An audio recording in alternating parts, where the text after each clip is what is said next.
Podemos ser, guarda o contato com teu Salvador, e a nuvem do mal não te cobrirá.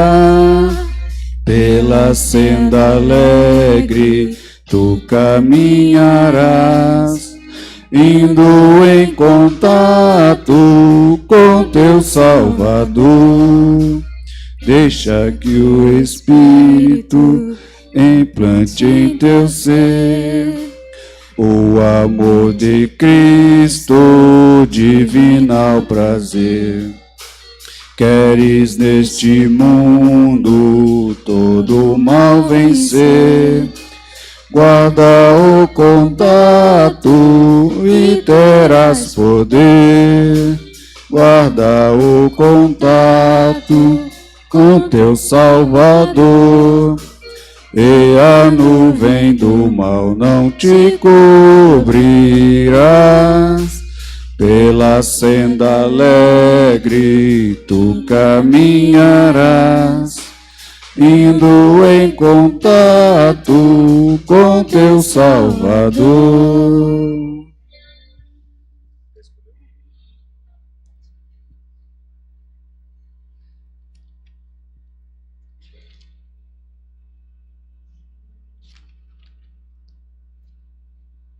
Fala um aí para mim, você conhece? 200. E no de número 200.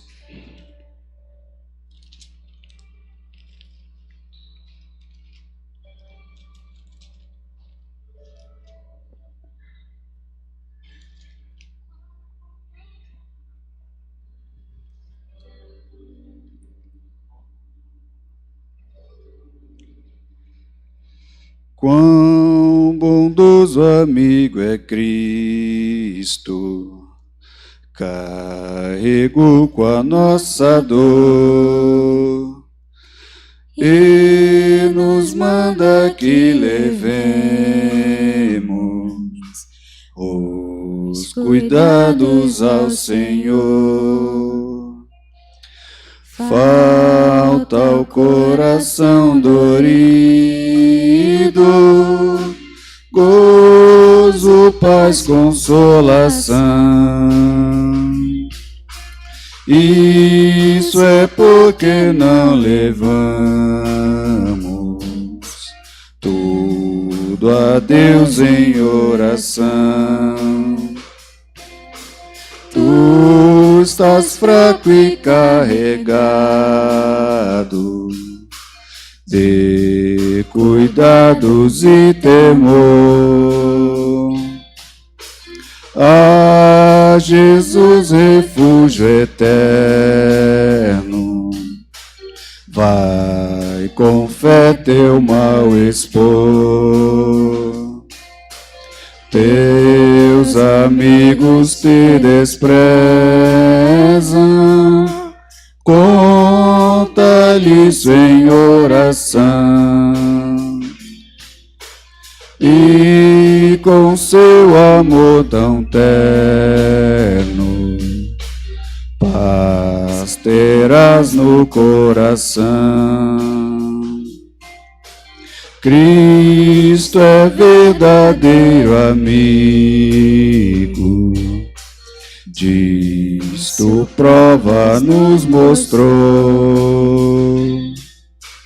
quando pra levar consigo o culpado encarnou.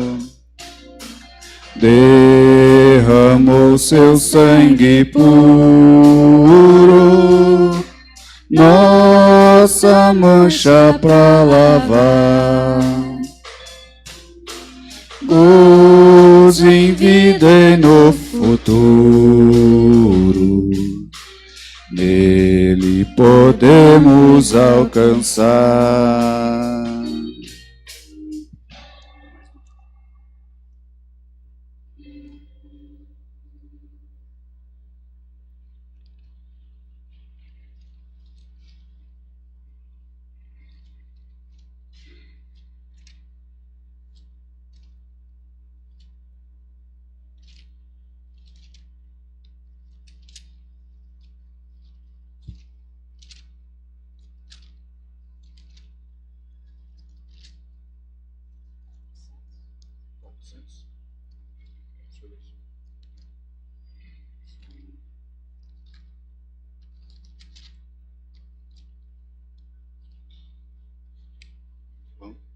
Número 400.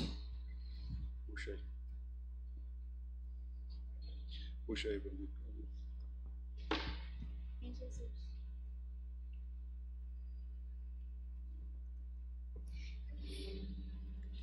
Em Jesus, Vivendo cada dia, em Jesus eu tenho alegria. Em Jesus, ó doce harmonia. Em Jesus, desfruto a paz de Deus. Em Jesus, na rocha inabalável, em Jesus, no homem comparável, em Jesus, no Deus tão adorável, em Jesus, o mal não temerei. Em Jesus, a graça é infinita. Em Jesus, ó bênção inaudita. Em Jesus, minha alma é bendita. Em Jesus, eu tenho salvação. Em Jesus, não temo o mal e a morte. Em Jesus, estou firmado e forte. Em Jesus, meu barco rumo ao norte. Em Jesus, eu sempre hei de vencer. Amém. Vou convidar o diácono Giovanni para fazer uma leitura.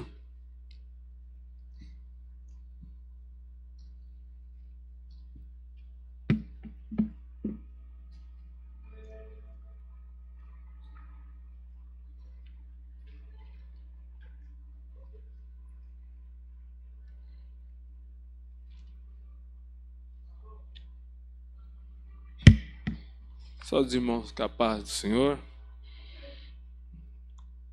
Vamos ler ali aqui em João, capítulo 2. Deixa eu achar. Primeiro milagre de Jesus. Evangelho segundo João. Vamos prosseguir a leitura. E ao terceiro dia, fizeram-se uma bodas em Caná da Galileia. Estava ali a mãe de Jesus. E foram também convidados Jesus e os seus discípulos para as bodas. E faltando vinho, a mãe de Jesus lhe disse: não tem mais vinho. Não tem vinho. E disse-lhe Jesus: mulher, que tenho eu contigo? Ainda não é chegada a minha hora. Sua mãe disse aos empregados: fazei tudo quanto eles vos disser. Estava ali posto 6 talhas de pedras para as purificações dos judeus. Em cada um cabiam 2 ou 3 metratas. Disse-lhe Jesus: enchei de água essas talhas. Encheram-nas até em cima, ou até a boca. E disse-lhe: tirai agora e levai ao mestre-sala. E levaram. E logo que o mestre-sala provou a água feita de vinho, não sabendo de onde viera, se bem o que o sabia os empregados que tinham tirado a água, chamou o mestre-sala ao esposo. Disse-lhe: todo homem põe primeiro o vinho bom, e quando já tem bebido bem, então o inferior, mas tu guardaste até agora o bom vinho. Jesus principiou assim os seus sinais em Caná da Galiléia. E se manifestou a sua glória, e os seus discípulos creram nele. Depois disso, desceu a Cafarnaum, ele, sua mãe, seus irmãos, seus discípulos, e foram ficar ali não muitos dias. Até aqui, uma leitura bem conhecida.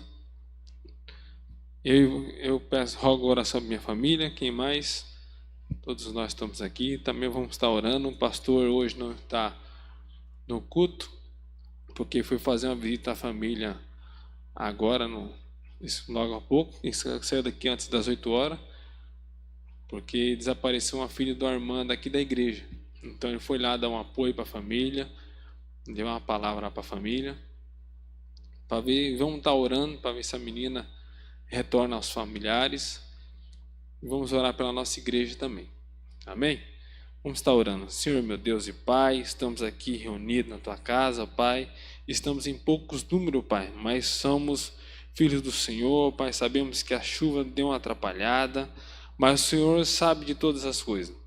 Abençoa o nosso pastor que pôde sair, que não está aqui conosco, mas está ali, Pai, apoiando, conversando com a família, a qual a filha tem desaparecido, está preocupada, Pai. Toca no coração dessa menina, Pai, para retornar para a Tua casa. Deus, guarda ela onde é que ela estiver neste momento, ó Pai. Abençoe a Tua igreja, o Teu povo, Pai, que está aqui reunido, Pai. Aqueles que não pôde vir, ó Pai. A direção desse culto, Pai, venha ser na direção do Teu Espírito Santo. Para toda a honra e toda a glória, nós te dizemos amém, meu Pai. Amém. Eu convido o Felipe para dar uma palavra.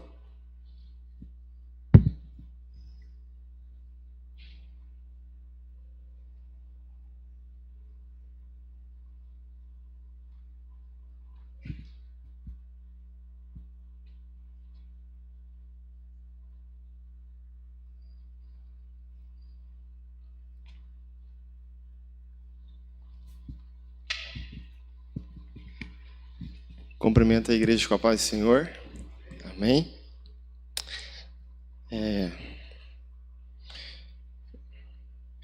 Eu gostaria que os irmãos abrissem as vossas Bíblias no livro de Atos dos Apóstolos, no capítulo 9.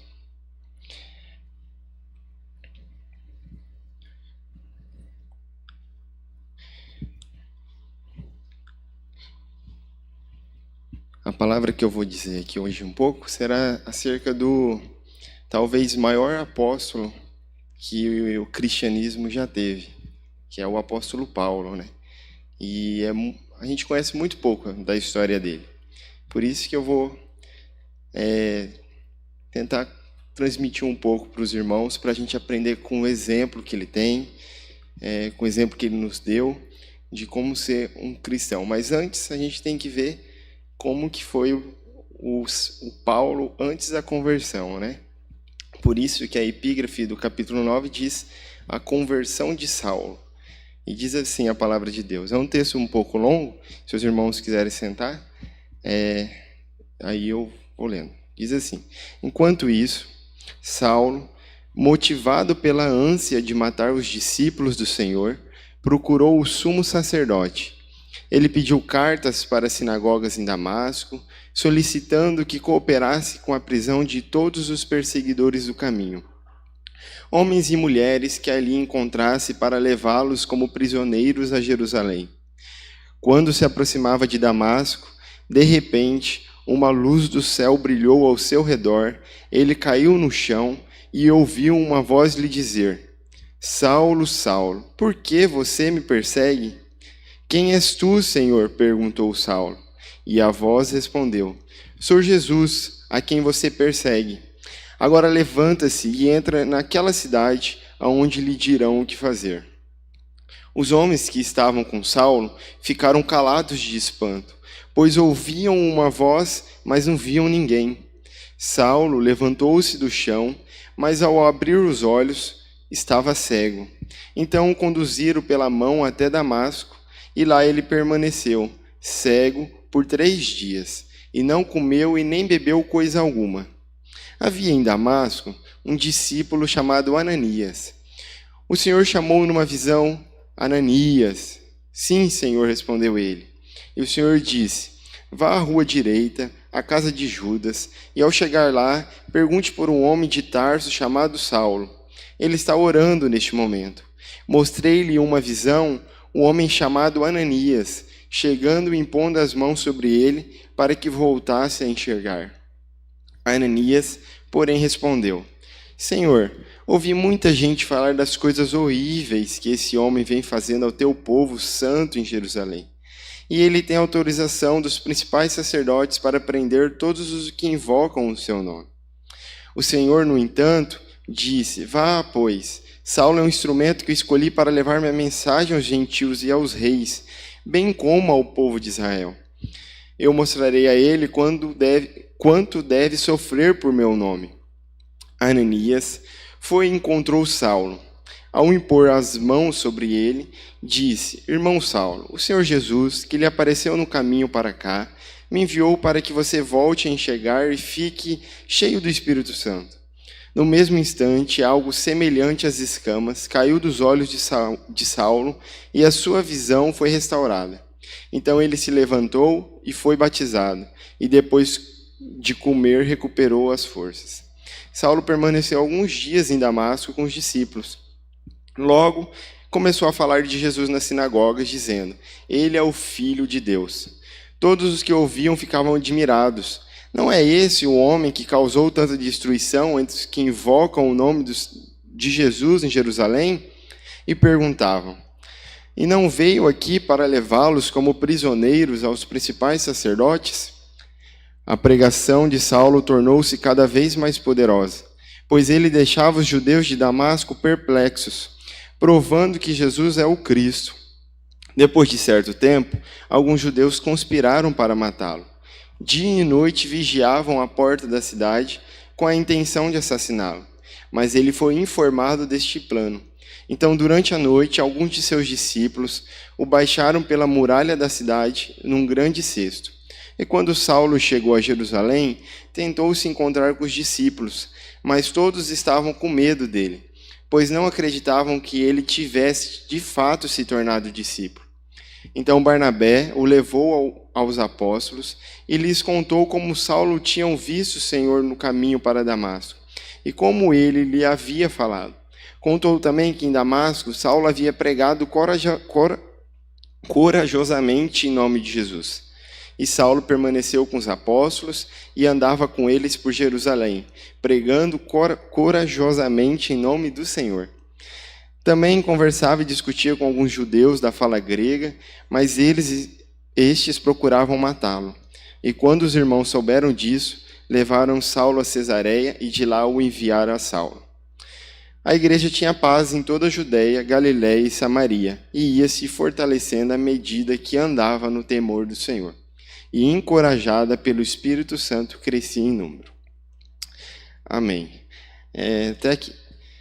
O que esse texto bíblico de Atos 9 pode nos ensinar acerca da história desse apóstolo? Aqui não relata, mas a história diz que o apóstolo Paulo, ele nasceu numa cidade chamada Tarso, por isso que ele é conhecido como Paulo de Tarso.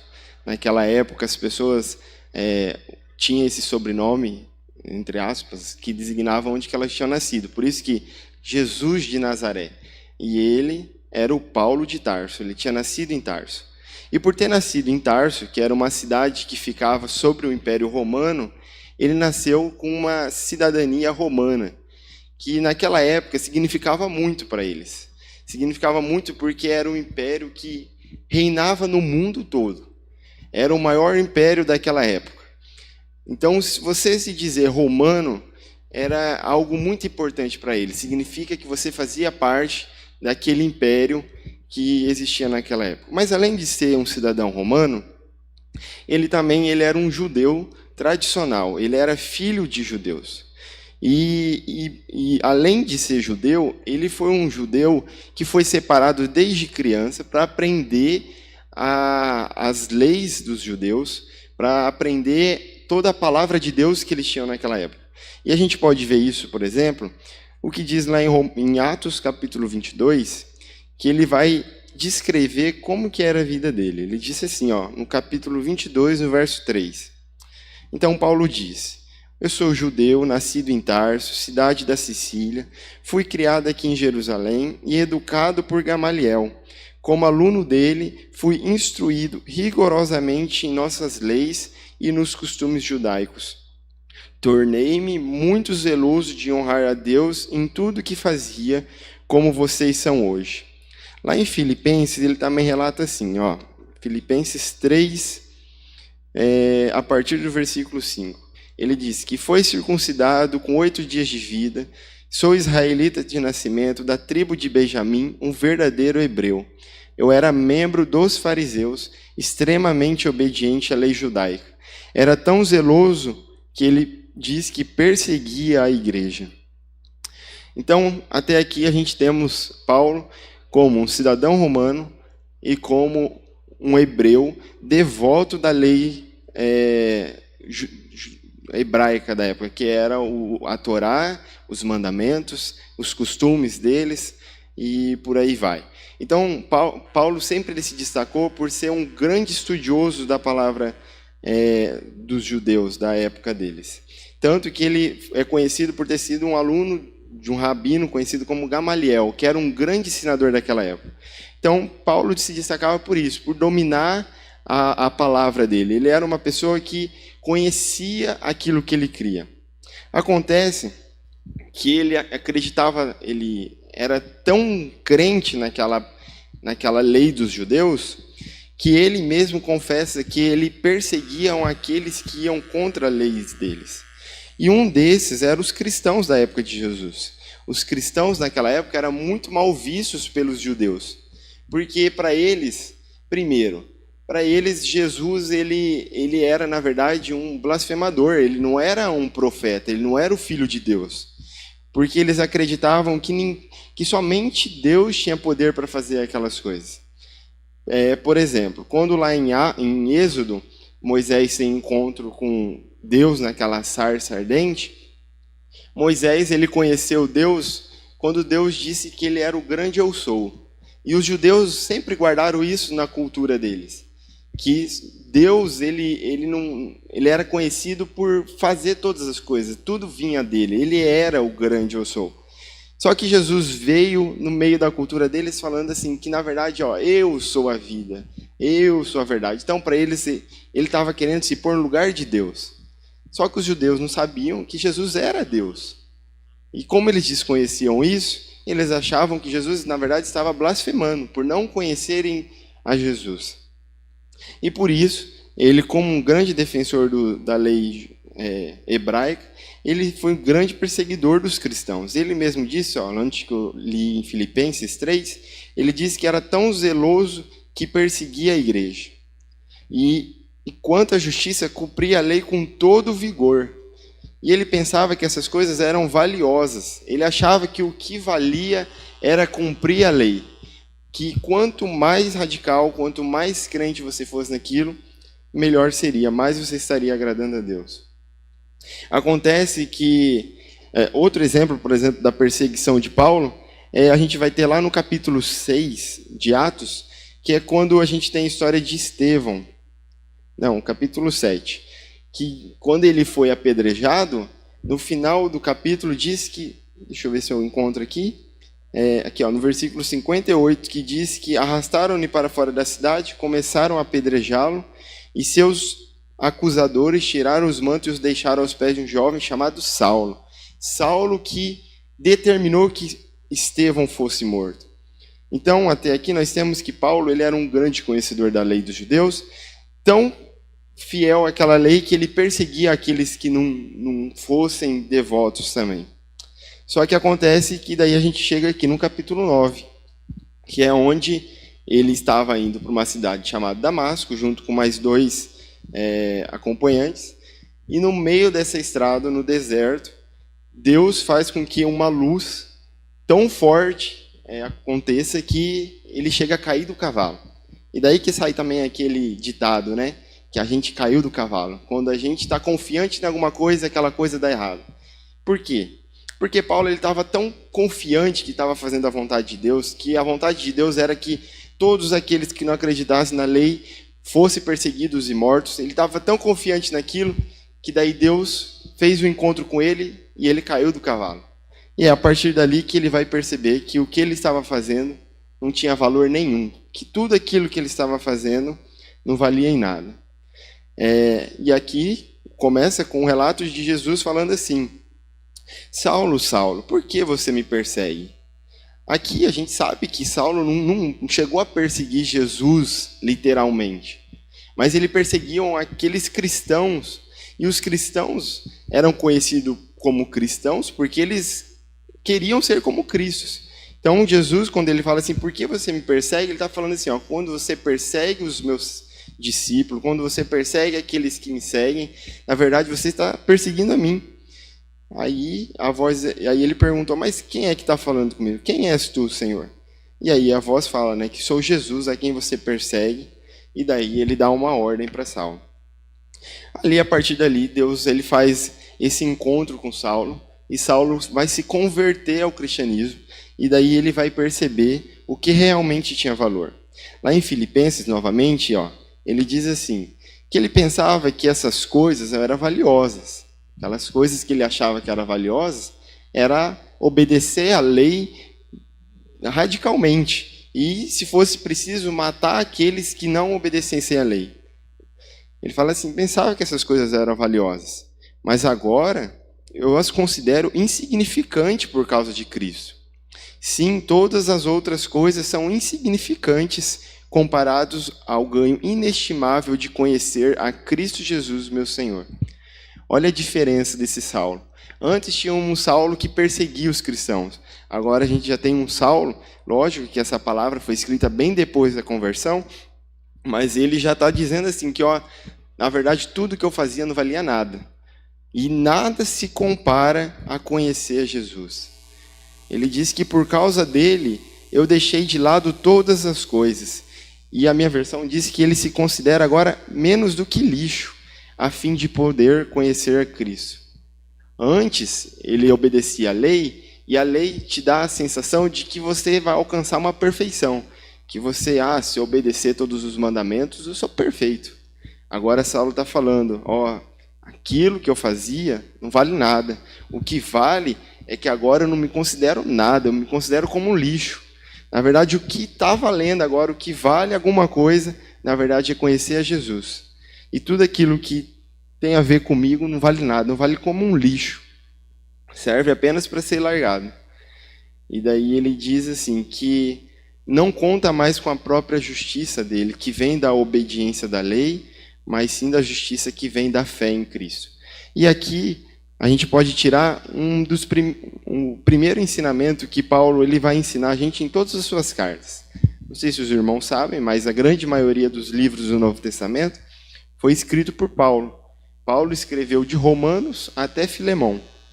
Ele escreveu praticamente quase todos, a maioria dos livros do Novo Testamento.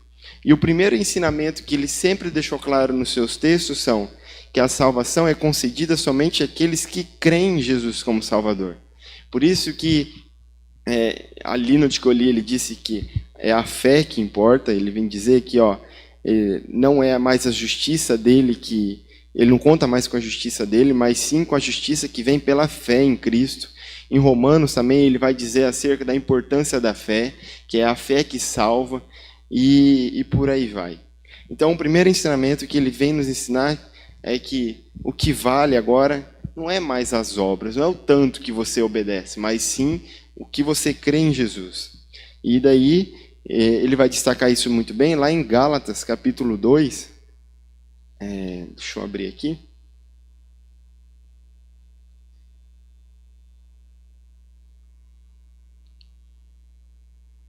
Em Gálatas, capítulo 2, versículo 16, diz assim.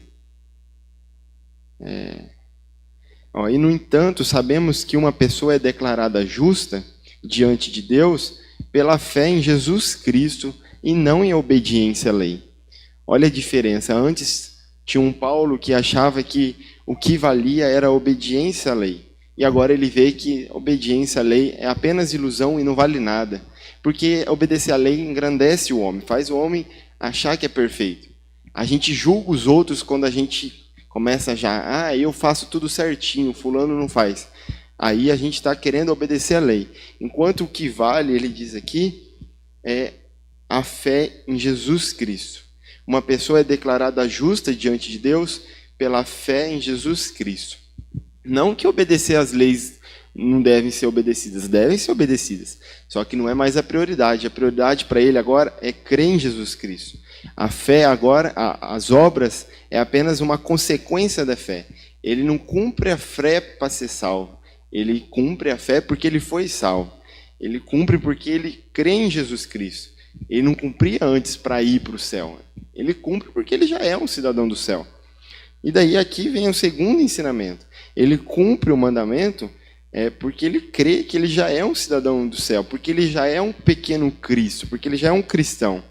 E ele diz assim, o segundo ensinamento é que todas as áreas da vida do cristão devem ser dedicadas a servir a Cristo como Senhor. E ele vai dar bastante exemplos desses, como, por exemplo, em 2 Coríntios, capítulo 5, no versículo 15. 5,15, diz assim. Ele morreu por todos, para que os que recebem a sua nova vida não vivam mais para si mesmos, mas para Cristo que morreu e ressuscitou por eles. E daí, essas são, principalmente, ele nos ensina várias outras coisas, mas eu gostaria de destacar essas duas. A primeira é que a salvação não é mais pelas obras, agora a salvação é quem crê em Jesus. Quem crê vai ser justificado diante de Deus.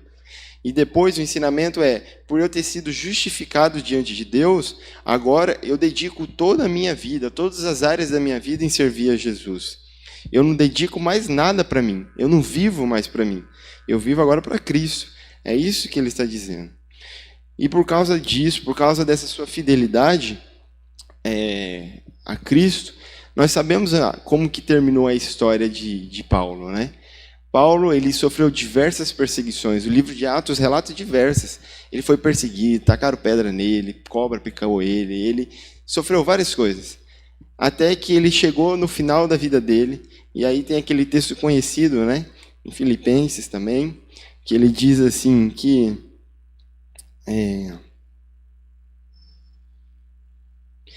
no versículo 12 do capítulo 3, que ele diz assim, que não estou dizendo que já obtive tudo isso, que já alcancei a perfeição, mas prossigo a fim de conquistar essa perfeição para a qual Cristo Jesus me condicionou. Não, irmãos, não alcancei, mas concentro todos os meus esforços nisso, esquecendo-me do passado e olhando para o que está diante. Prossigo para o final da corrida a fim de receber o prêmio celestial para o qual Deus nos chama em Jesus Cristo.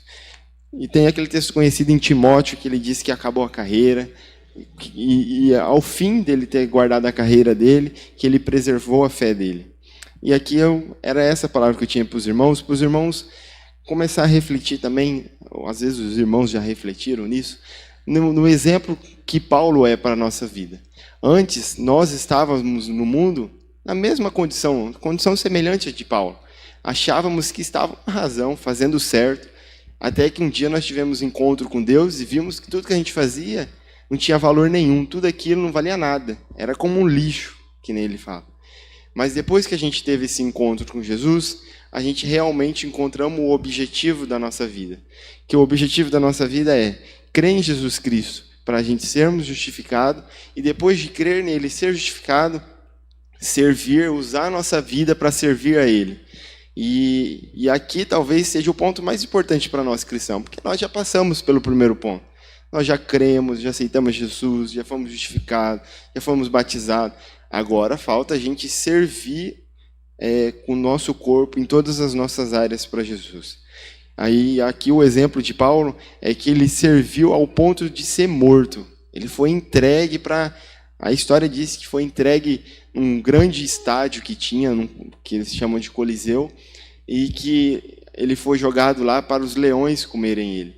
Então, esse homem, ele cria tanto no Jesus, que ele entregou a vida dele literalmente. Ele não ficou falando, eu entrego a minha vida. Não, ele entregou literalmente, ele morreu por causa de Jesus. E não só Paulo, né? A história diz que praticamente quase todos os discípulos morreram por causa de Jesus, tirando João, mas praticamente todos os discípulos morreram. Pedro foi crucificado de cabeça para baixo, outros discípulos foram jogados para os animais, outros foram apedrejados.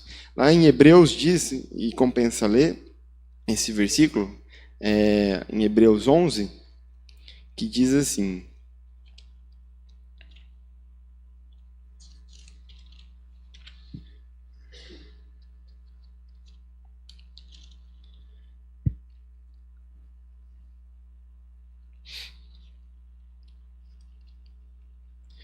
diz assim que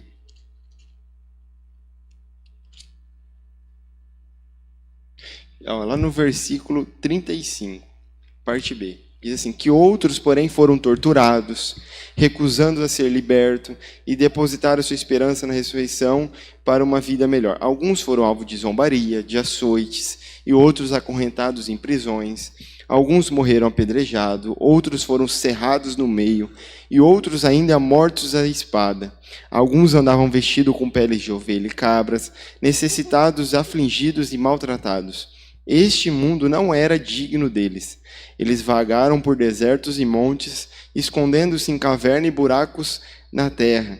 E todos eles obtiveram aprovação por causa da sua fé. No entanto, nenhum deles recebeu tudo o que havia sido prometido, pois Deus tinha algo melhor preparado para nós, de modo que sem nós eles não chegassem à perfeição. No Conectados eu dei um exemplo disso, que esses discípulos, eles deram a vida deles, morreram por causa de Jesus, e hoje a gente acha tão difícil, às vezes, tirar 1 hora do dia por causa de Jesus, para ler a sua Bíblia, para orar. A gente acha isso o maior sacrifício do mundo. Vou ter que ler a Bíblia. Vou ter que ir na igreja. A gente chegou ao ponto de achar que isso é um sacrifício, quando isso, na verdade, é uma obrigação nossa.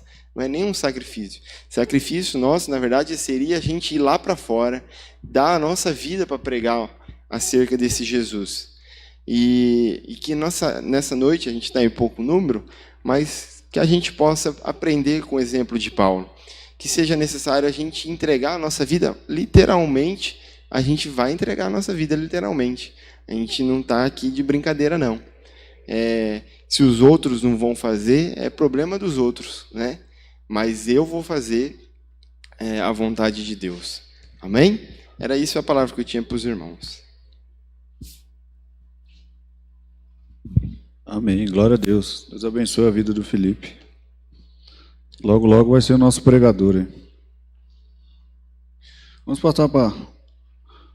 Vamos ler uma palavra da oferta, irmão? No livro de 2 Coríntios, capítulo 9, no verso 6.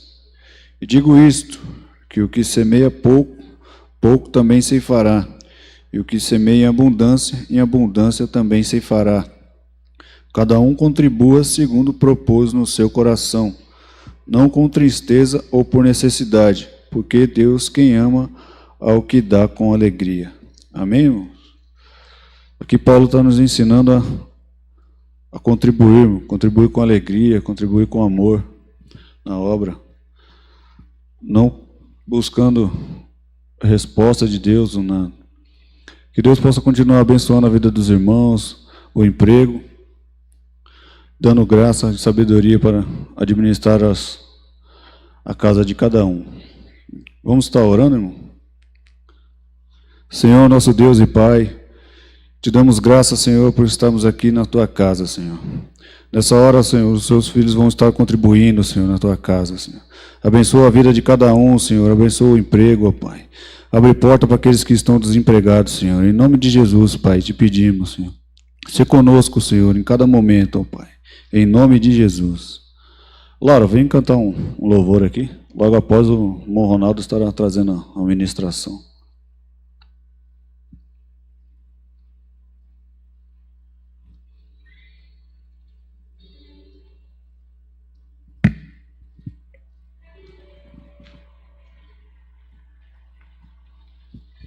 Cumprimento a igreja com a paz do Senhor.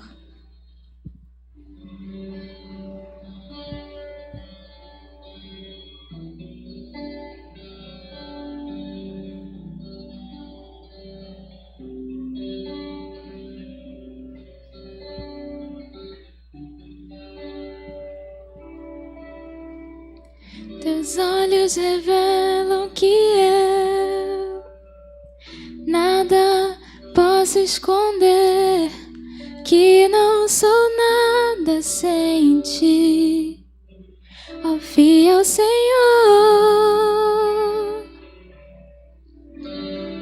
Tudo sabes de mim, quando sondas meu coração.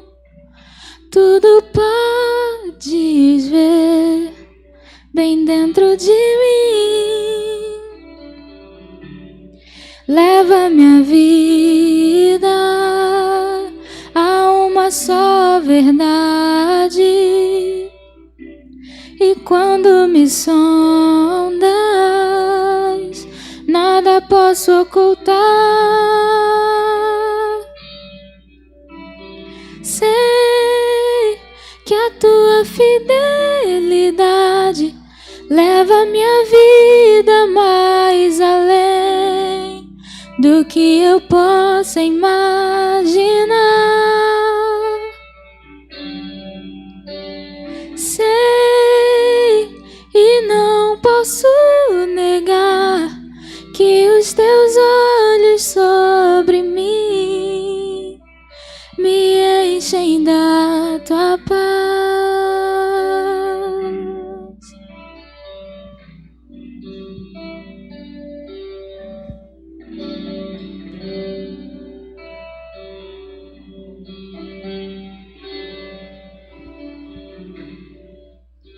Teus olhos revelam que eu nada posso esconder, que não sou nada sem ti, ó fiel Senhor.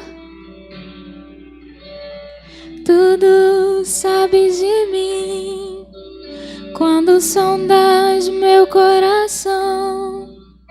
Tudo podes ver bem dentro de mim. Leva minha vida a uma só verdade, e quando me sondas, nada posso ocultar. Sei que a tua fidelidade leva minha vida mais além do que eu possa imaginar. Sei e não posso negar que os teus olhos sobre mim me enchem da tua paz. Sei que a tua fidelidade leva minha vida mais além do que eu possa imaginar. Sei e não posso negar que os teus olhos sobre mim me enchem da tua paz, que os teus olhos sobre mim me enchem da tua paz, que os teus olhos sobre mim me enchem da tua paz. Amém. Graças a Deus. Cumprimento a igreja com a paz do Senhor. Confesso aos irmãos que eu não sabia que o pastor tinha ido fazer uma visita. E eu fui convocado para estar na escola onde o Samuel estuda para uma reunião. E nós temos que acompanhar esses meninos, porque esses meninos não são fáceis. Eles dão muito trabalho às professoras. E se a gente não acompanhar os nossos filhos e ver como eles estão indo na escola, porque às vezes eles são um em casa e na escola são outros. E eu ouvi muita coisa ali que eu não gostaria de ouvir. Mas que nós possamos estar aí educando os nossos filhos e cobrando deles, para que eles estudem, para que eles respeitem os professores, para que eles sejam um homem ou uma mulher de caráter diante da sociedade. Louvado seja Deus.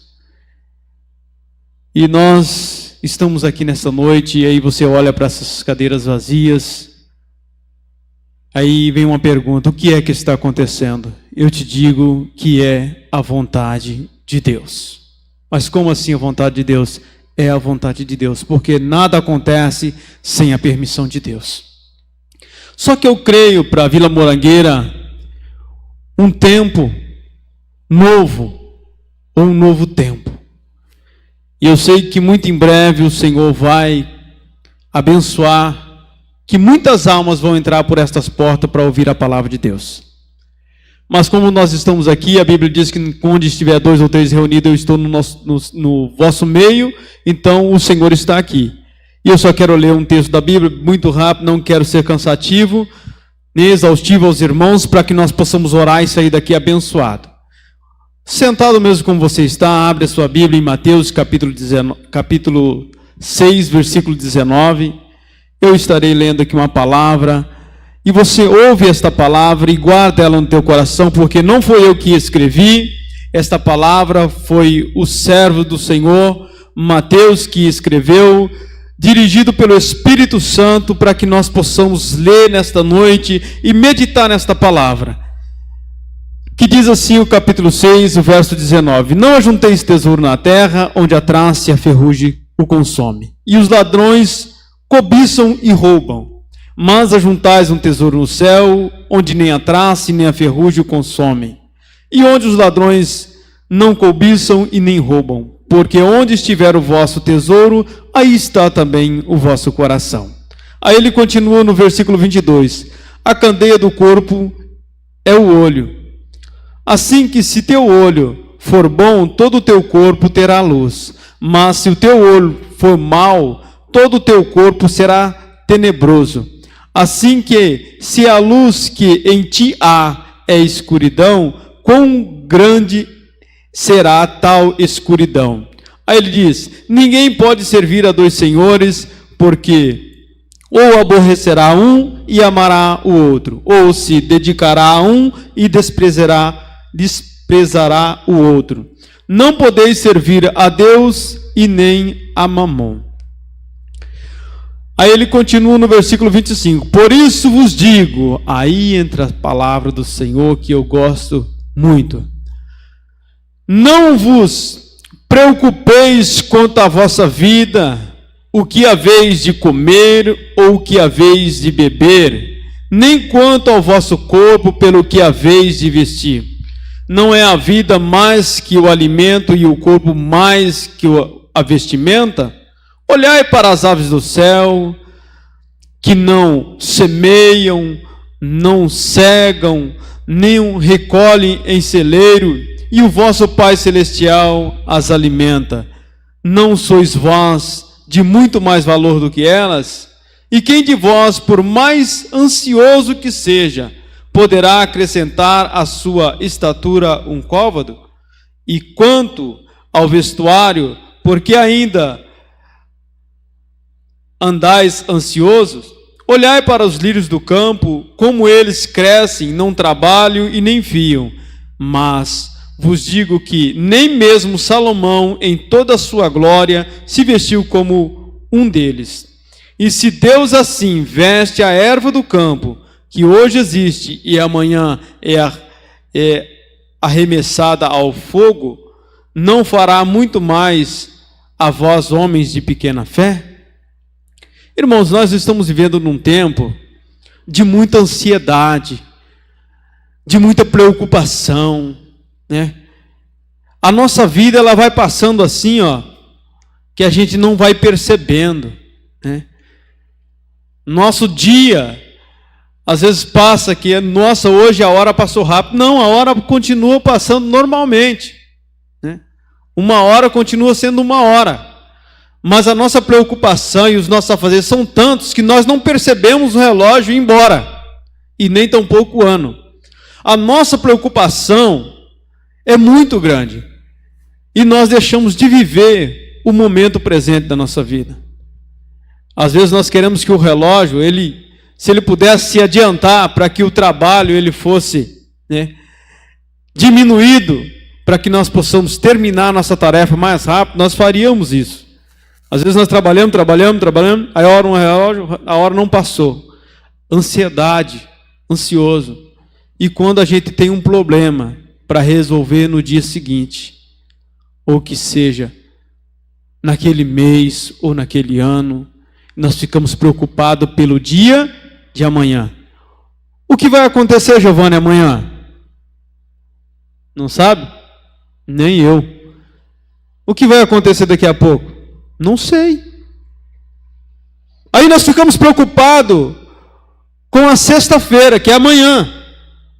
Na nossa cabeça, nós temos um monte de ideias, mas elas ainda não aconteceu. Sexta-feira ainda não existe. Sexta-feira só está lá marcado no calendário, mas ela não existe. Isso que nós temos que colocar na nossa cabeça. Sexta-feira não existe. Ela não aconteceu ainda. O mês que vem, janeiro, fevereiro, março, abril, vai entrar abril. Abril não existe, irmãos. Ele vai acontecer ainda. Aí nós temos um monte de projeto, muita preocupação, ansiedade pelo dia de amanhã. Aí o Senhor vem nos dando um conselho aqui, ó. Por que vós anda tão ansioso? Não vos preocupeis quanto ao de comer, ao de vestir, ao de calçar, né? Aí ele manda nós observar as aves do céu. Lá em casa, lá vai bastante pombinha, porque eu tenho uma galinha lá, que ela é de estimação. É a Nina, nós não punhamos ela na panela, porque ela é de estimação. Ela é tão boazinha, irmãos, de verdade mesmo. Está lá, se você for lá em casa, ela tirou uma ninhada de pintinhos, e toda galinha fica braba quando ela choca, né? Ela fica braba. Ela não. Ela deixava eu ir lá, pegar os pintainhos, mas eu não deixei ela chocar mais, porque eu não consegui cuidar deles. Mas então ela está lá de estimação. E eu vou jogar comida para elas, e vai bastante passarinhos lá. Vai pardais, vai pombinhas, vai aquelas pombas grandes, aquelas pombas do ar, né, que nós conhecemos como asa branca. E eles ficam tranquilos, sossegados, não tem preocupação, né? Lá tem a vasilha de água, a vasilha que eu ponho água para Nina, e eles aproveitam ir lá e tomar a água. Não está nem aí se está fazendo sol ou se está fazendo chuva, se tem dinheiro, se o Brasil está em crise ou não está. Eu tenho lá meu cachorrinho, tá meu pinho, que não está nem aí com a paçoca, né? Pode o mundo estar desabando, ele está latindo e pulando e sapateando alegre, entendeu? Então, a vida, irmãos, ela é maravilhosa. Nós que não sabemos viver, nós nos preocupamos com coisas que ainda nem aconteceu. E ficamos loucos, desesperados por uma coisa que nem aconteceu ainda. Aí ele diz que nós não podemos acrescentar um código. O que quer dizer isso? Se você se preocupar, vai resolver a tua situação? O dia nem raiou ainda, está noite, né? Nós temos a noite inteira ainda para chegar, deitar, descansar, dormir, roncar, né? Alguns até babam no travesseiro, gostoso, para o dia de amanhã. Mas se nós se preocuparmos com um dia que nem aconteceu ainda, vai resolver? Nós temos que esperar a noite inteira passar para amanhecer. Nós não devemos nos preocupar com as coisas deste mundo. Ele está falando aqui que nós não devemos ajuntar tesouro na terra, onde a traça e a ferrugem, os ladrões cobiçam e roubam, né? Tem gente que não dorme, irmãos. Tem pessoas que não dormem por causa do dinheiro, a preocupação do dinheiro. Ele tem tanto dinheiro que ele fica tão preocupado que ele não dorme. Porque ele tem que fazer aquilo girar para ele não perder a sua fortuna, a sua riqueza. E ele fica louco, envolvido naquilo, e a vida passa. Quando ele acordar, já foi tarde demais. Não viveu a sua vida, gastou toda a sua vida em busca da riqueza, e ele não vai levar nada. Você quer ver uma coisa? Que é o apóstolo Paulo, onde o Felipe estava falando. Esse apóstolo Paulo, ele é demais. Ele diz aqui, no capítulo 6, versículo 7, porque nada trouxemos para este mundo, e manifesto é que nada podemos dele levar. Eu nunca vi um caminhão, que nem o pastor costuma dizer, nunca vi um caminhão de mudança ir para o cemitério, nunca vi um carro forte indo para o cemitério, né? Eu nunca vi ninguém levando um apartamento, né? Os carros, né, milionários para o cemitério, os carros luxuosos, ninguém leva nada. Então ele diz, não ajunteis tesouro na terra, onde a traça e a ferrugem tudo consome, mas ajunteis um tesouro no céu, onde os ladrões não minam, onde os ladrões não cobiçam, onde a ferrugem não consome. E como nós ajuntamos o tesouro no céu? Aprendendo com o Senhor Jesus. E aí, para nós encerrarmos, ele diz aqui, deixa eu ver onde eu estava aqui.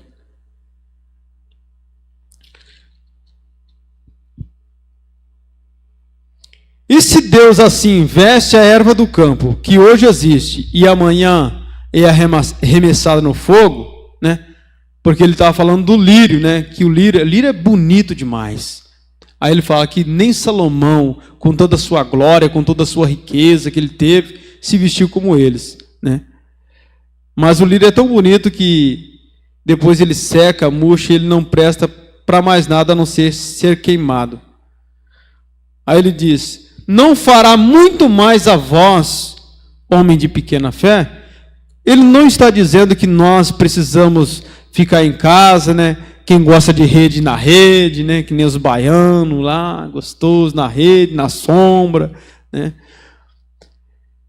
Na cadeira diária, né? Só esperando cair do céu. Não, não é isso que ele está querendo dizer. Mas ele está querendo dizer que nós não devemos nos preocupar, porque o Senhor vai providenciar para nós. Homens de pequena fé, o Senhor não fará muito mais por vós? Não andeis, pois, inquietos, dizendo o que comeremos, o que beberemos, ou o que nós nos cobriremos. Porque todas estas coisas os gentios procuraram. E o vosso Pai Celestial bem sabe que necessitai de todas estas coisas. Amém? Deus sabe da minha e da tua necessidade. Pode ter certeza. Se você serve ao Senhor, se você obedece a palavra do Senhor, Ele cuida de nós. Ele cuida de nós. Às vezes nós queremos riqueza, pedimos ao Senhor riqueza. O Senhor não dá riqueza, né? Porque talvez se você ficasse milionário, eu ficasse milionário, nem na igreja eu queria vir mais, né? Tem pessoas que ficam ricas até de família troca. A mulher que batalhou tanto com ele ali, já não serve mais, né? Abandona os filhos, né? E vice-versa, a mulher também, né? O marido já não serve mais.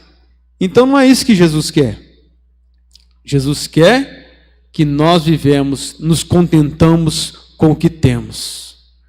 Qual que é a marca de sapato, Ronaldo, que você compra? A marca com o meu dinheiro dá para me comprar, né? Então, é assim que o Senhor se agrada de nós. Nos coloquemos de pé em nome de Jesus, nós vamos orar, encerrar esse trabalho, esse culto maravilhoso, né? Porque todo culto é maravilhoso onde o Senhor fala conosco. E eu tenho certeza que muito em breve o Senhor vai entrar com providência nesta congregação e vai nos abençoar com muitas almas aqui para louvar e engrandecer o nome do Senhor Jesus. Oramos a Deus agradecendo por esta noite que o Senhor nos concedeu. Pai, diante da Tua presença, Senhor, nós estamos aqui. Deixamos, Senhor, a nossa casa, o nosso lar, Senhor, o nosso aconchego, para estar na Tua presença, Senhor. Por isso te agradecemos por esta palavra, pelos louvores cantados, Senhor. Receba no céu a nossa adoração, o nosso louvor, a nossa gratidão, ó Deus. Nos traz, Senhor, ó Pai querido, o alento, o conforto, ó Pai, aquilo que nós precisamos, Senhor, para sobreviver. Tira de dentro de nós a ansiedade, a preocupação, Senhor, pelo dia de amanhã que nem aconteceu ainda, Senhor. mas que nós vivemos, Senhor, este momento na Tua presença e aproveitamos a nossa vida, Senhor, que é tão pequena, que é como um conto ligeiro, é como a erva, Senhor, que nasce de manhã e à tarde está murcha, Senhor. Nos ensina, nos dê sabedoria para viver esta vida, Senhor, esta única vida que o Senhor, ó Deus, nos deu para viver aqui na terra. Pai amado, nos dê uma noite abençoada de descanso, Senhor. Ó Pai querido, revigora nossas forças, revigora, Senhor, o nosso corpo físico, a nossa mente, a nossa alma, Senhor, a alma dos Teus filhos, ó Deus. E se alguém entrou aqui sentindo alguma dor, enfermo, Senhor,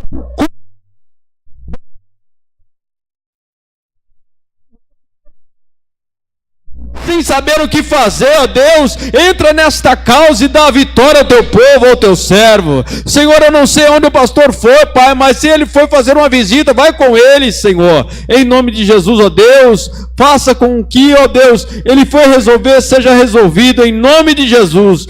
Pai amado, toma aqueles que não vieram, aqueles que ficaram em casa, Senhor, por algum motivo, porque não quis vir, ó Pai. Meu Deus, o Senhor é poderoso, o Senhor conhece cada um, ó Deus, cada membro desta igreja, onde eles moram, o endereço, Senhor. Toca no coração deste povo, para que eles despertem, Senhor, para que eles venham na Tua casa, Senhor. Ó Pai amado, não por causa do homem, mas sim para Te adorar, para Te servir, para Te amar, Senhor. Em nome de Jesus eu Te agradeço. Amém, Jesus. Estenda as Tuas mãos. Que a graça do nosso Senhor e Salvador Jesus Cristo, que o grande amor de Deus, que a comunhão e as consolações do Espírito Santo estejam sobre nós, e todos nós dizemos amém. Louvado seja o nome do Senhor.